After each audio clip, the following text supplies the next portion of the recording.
If, for example, if we have a nation of our own, or vegan, meditating, no problem, no need to run. Everybody runs themselves. Run to my office. And we run together. Yeah, it would be nice, huh? Yes. But if we have a nation, we just take them, huh? How many can we take? Many, yeah? We work and then each one take care of one refugee. We have too much. Too much manpower and too much finance for that. If we take only one, no problem. But just in this world, they make so many problems. They don't allow us to do that. Otherwise, our disciples will take one person, no problem. Even all the Haitian people or the African, we take them all. No discrimination. There are many African children abandoned in the jungle, and they have to fend for themselves. From the crocodiles, bears, and lions and all that. When I read that on the airplane, on the way to America, I just happened to read that news that 9,000 children are homeless, no parents. All parents are killed or something like that. And they escaped. They have to run for their lives because it is written that if the children are caught, they will be handcuffed. No, they pierce their wrists together, nail them together, and then torture them, and then let them die. Therefore, the children run for their lives. About 9,000 of them. Sometimes they die on the road. Sometimes when nobody takes care of them, they have to go out and hunt for food, eating crocodiles and eating mice and roaches and all kinds of things, or leaves and branches. No one cares for them. Somebody wants to care, and then over there they stop them. They don't want the aid. They don't want people to help them even. So when I read that, tears just streamed down my face. It just happened very naturally. You cannot control it. You feel like they are your own. Just such a situation it makes you shed tears. So actually we don't care just only for the Vietnamese. We care for everyone. We truly care, but nobody believes us. For example, when we say we want to flow some money into some country in order to secure the livelihood of the Vietnamese when they come later, some banks just look at us like we're criminals. Like, where do you get the money, Or what for? From where? From which? They think we're not clean money and things like that. It's even that. Even you want to flow money in, because the government demands that you have to have some certain things in order to prove that you can take care of the Vietnamese refugees. And we want to talk to the banks in order to do that. Then they look at you. They don't want it even. You understand? There are obstacles everywhere. Everywhere. You cannot force the small man to think big. That's the trouble.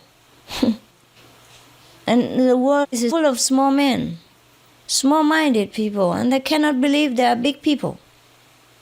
Cannot believe it. Children cannot understand grown-ups thinking and ideas and the way of working. So obstacles, obstacles, and obstacles. I cannot tell you all, it's too much. I cannot tell you in detail. Understand? You don't know how much time, money, and effort, energy I spend on the Vietnamese refugee issues. It's okay when it's successful, everything is worth it. I don't mind spending 10 times more. But nothing done. No one truly wants to help you. They want to make money out of this blood and tears business. How can there be some people like this? Sometimes it's difficult to be sincere in this world. Nobody recognizes sincerity. They only know business and commission. Yeah, and you mean the money they get out of business. They look everything as business, even humanitarian projects. They want to earn before they even deal with you. So I truly want to make a nation for Vietnamese refugees. I just don't know how to go about it. Maybe we can do it. Maybe not. It's up to up to the karma of people. It's not that I don't try. I try every way already.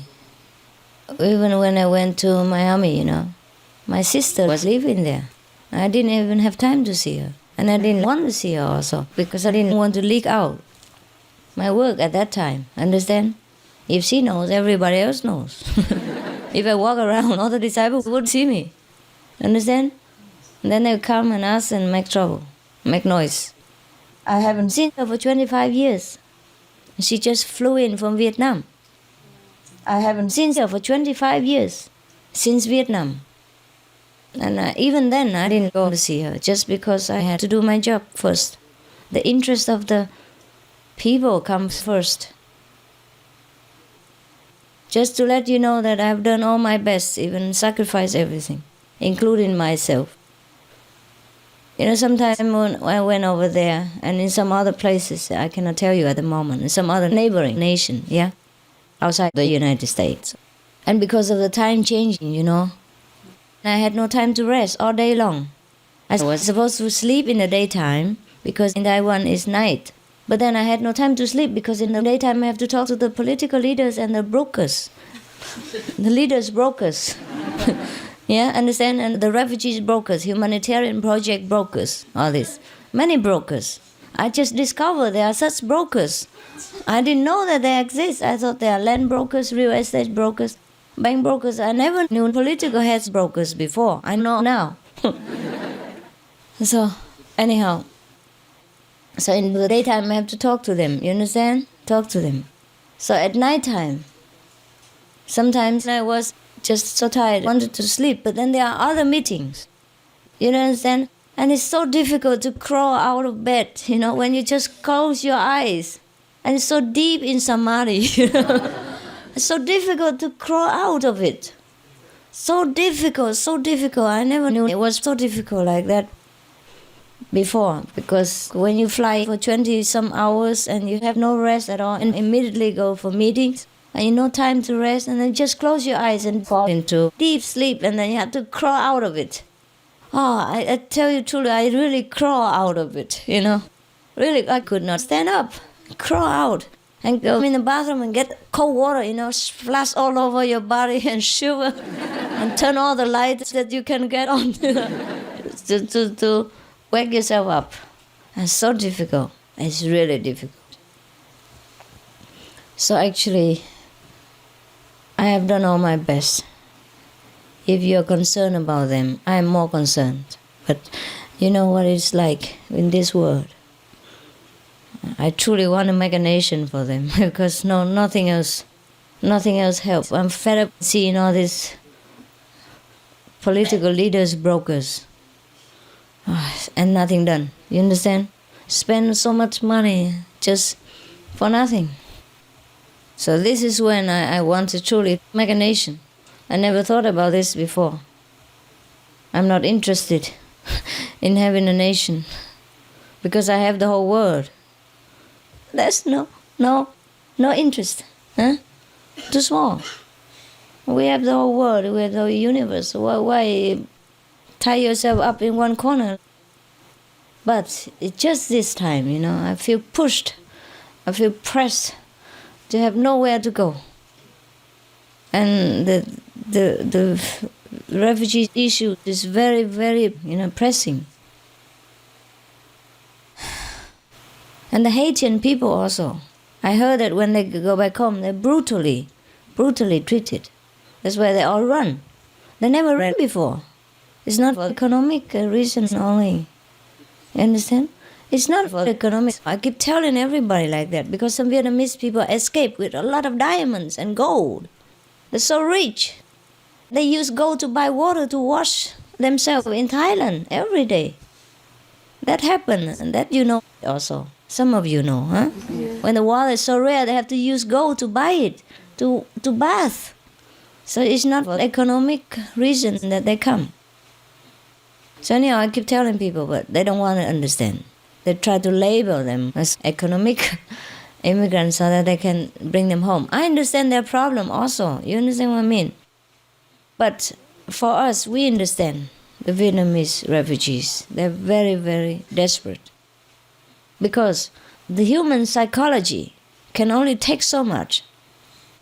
After so much hardship and terror in Vietnam, one terror after another, it's very difficult to get on the leaky boat with no food and no water, with children and all that, and see all these pirates terror on the sea and survive even. After all this psychological, enduring, they arrive at the free country.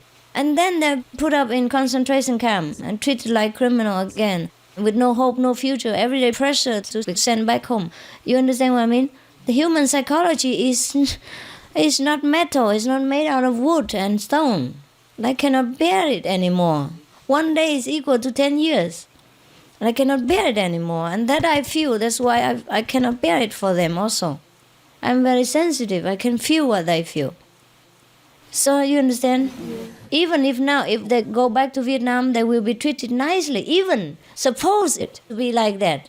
For example only, if they're going to be treated very nicely, even then, during this waiting time, it's hell for them.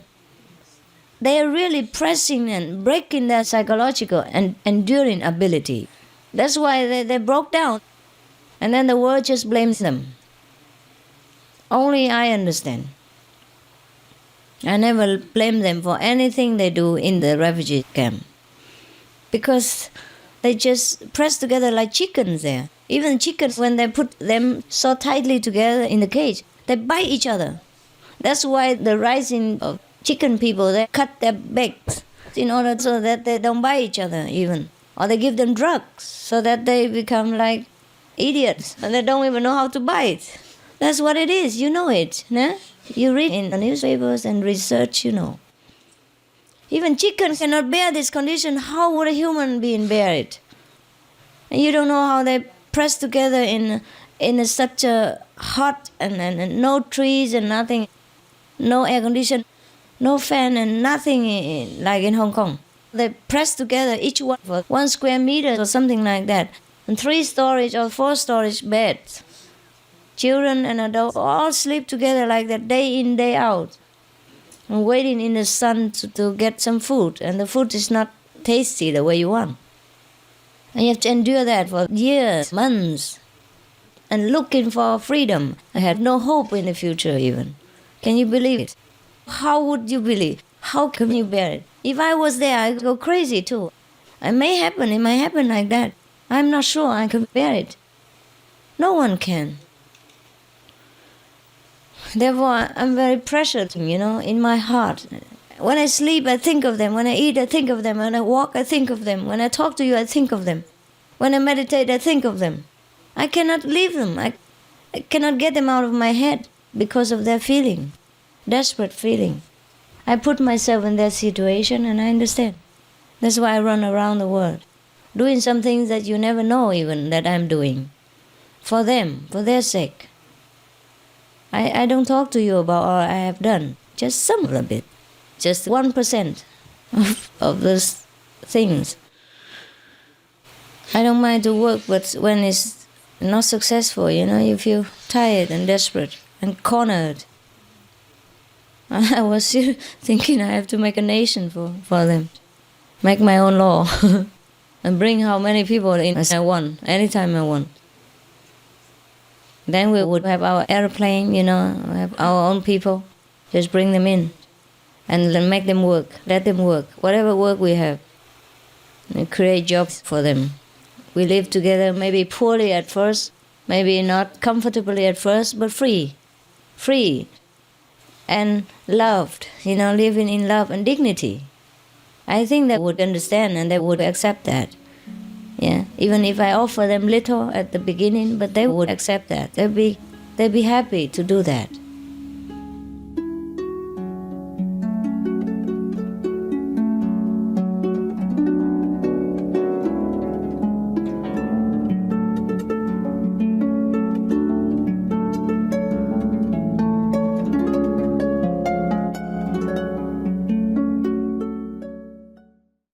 Supreme Master CHINGHAI, vegan, is a world-renowned spiritual teacher, humanitarian, and artist. To learn more about her compassionate life and teachings, please visit suprememastertv.com/master.